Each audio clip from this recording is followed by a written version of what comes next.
Hey, we the people. The name's John Hancock, and I'll be your Massachusetts governor for the next 5 years or so. Chosen by the recent election.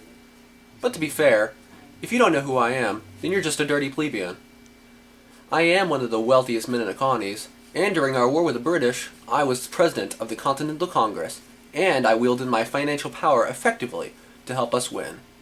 You could technically say I won the war, but that's my job. I won the war. Technically.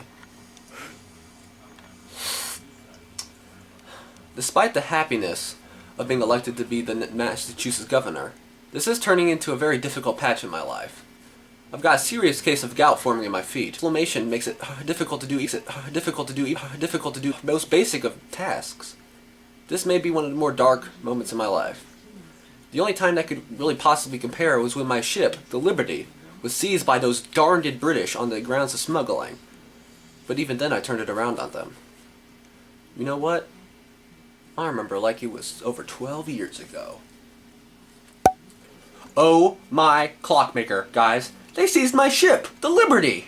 How dare those British mutts! I swore to them that there wasn't even any smuggling aboard my boat, but they didn't believe me. I even locked the inspectors in the wine cabinet until they were swabbed the floorboards drunk, but they still pressed the charges. I'm gonna have to be brought all the ways across the Atlantic Ocean to be tried in England under the biased judges they have there. Just another example of how poorly us colonists are treated by the Crown. Luckily for me, it looks like some of the colonists are protesting over the seizure of my ship and are demanding my release. An admirable but futile cause, as those British dogs haven't listened to our pleas in years. I'll update after my trial. Over and out. Well, looking back, I did really underestimate my people, as their protesting to the British for my release did in fact result in me going free after all.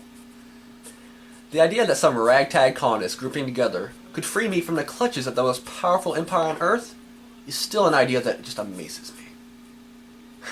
And the fact that I got the privilege to lead those ragtag colonists in a war for freedom in mind against the most powerful empire on the earth fills me with great nostalgia. But those days are gone, and things have changed. My lifelong friend John Adams and I rarely even get together and meet. We grew up in Braintree together. Braintree, Massachusetts, of course.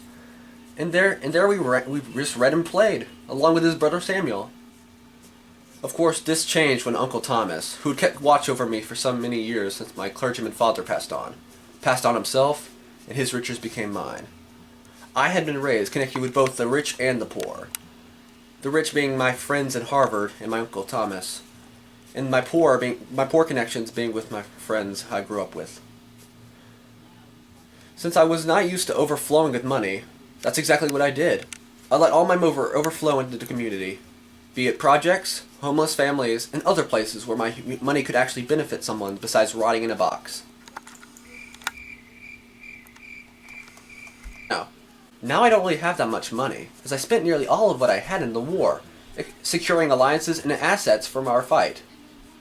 I know a many worse way to lose your money. Will always been worth it though, and I was more certain then than now.